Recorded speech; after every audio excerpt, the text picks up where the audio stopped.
Union General Benjamin Prentiss galloped up to Madison Miller and encouraged him to take position on this south side of Spain Field, overlooking the headwaters of Locust Grove Branch. Miller did so with great reluctance. After initial skirmishing with the Confederate advance, Prentiss thought otherwise as well and ordered Miller to retire again to the north side of the field. He decided he would rather have benefits of an open field than this small valley. One artilleryman aiding Miller complained that they had to fight the enemy at short pistol range and compelled to use nothing but canister and short-time shells. One Alabama boy described the action: "We ran up near enough to be certain that our balls would reach them."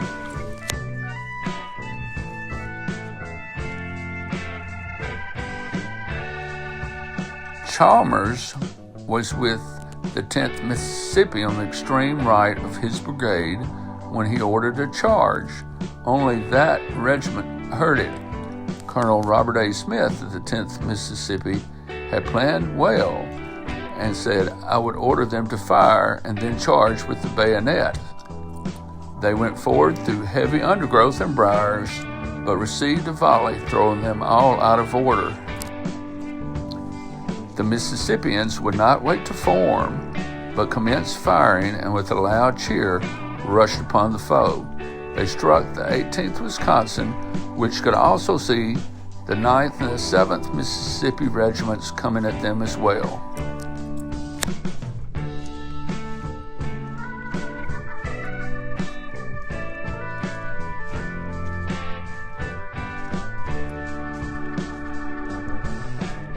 One Confederate, describing his first taste of combat, said, "My blood run cold, and I felt my frame tremble to see the dead and hear the groans of the wounded.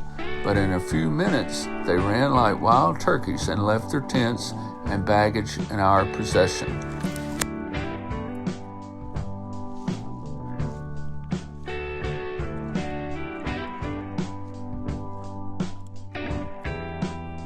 The camp of the 18th Wisconsin is where Albert Sidney Johnston directed the battle for a couple of hours, but it's also where he picked up his famous tin cup.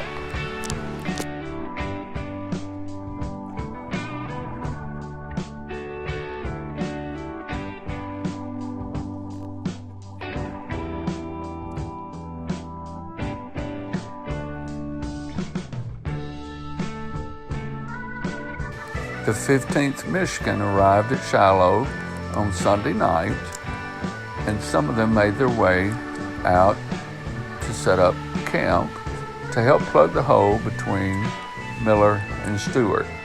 As they looked through these woods and saw Confederates running toward them, they had no ammunition and were told to fight with the bayonet.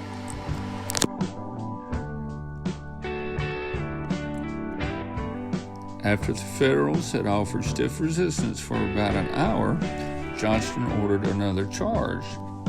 Breckinridge hesitated, and Johnston replied, "I will help you. We can get them to make the charge." Johnston rode up and down the line, tapping the men's bayonets with the tin cup he had picked up in the Wisconsin camp.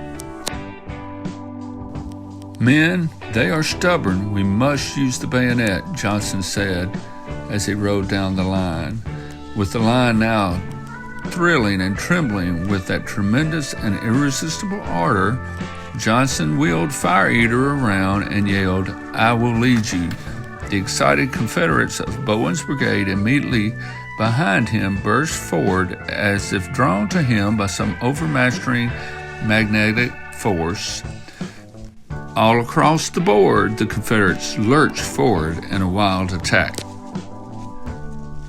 Johnston himself stopped to allow the wildly cheering Confederates to continue past him.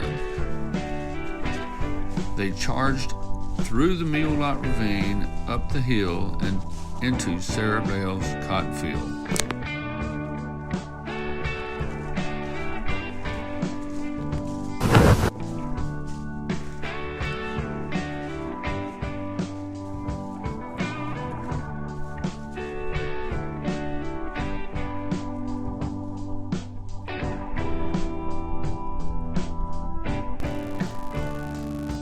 The Union line was formed at the monuments you see across the field. It was somewhere close to this area where General Johnston received his leg wound that ultimately led to his death. He was found reeling in the saddle at the monument you see here. General Johnston was helped from his horse down in this ravine, and this is the spot where he passed away.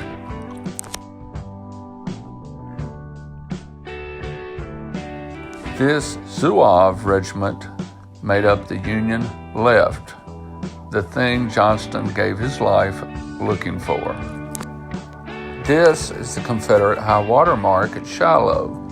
It would be something along the lines of, say, maybe the angle at Gettysburg.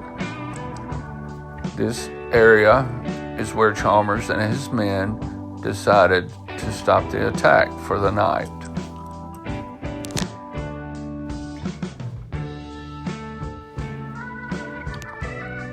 We hope you enjoyed walking in the footsteps of some of the Mississippians at the Battle of Shiloh.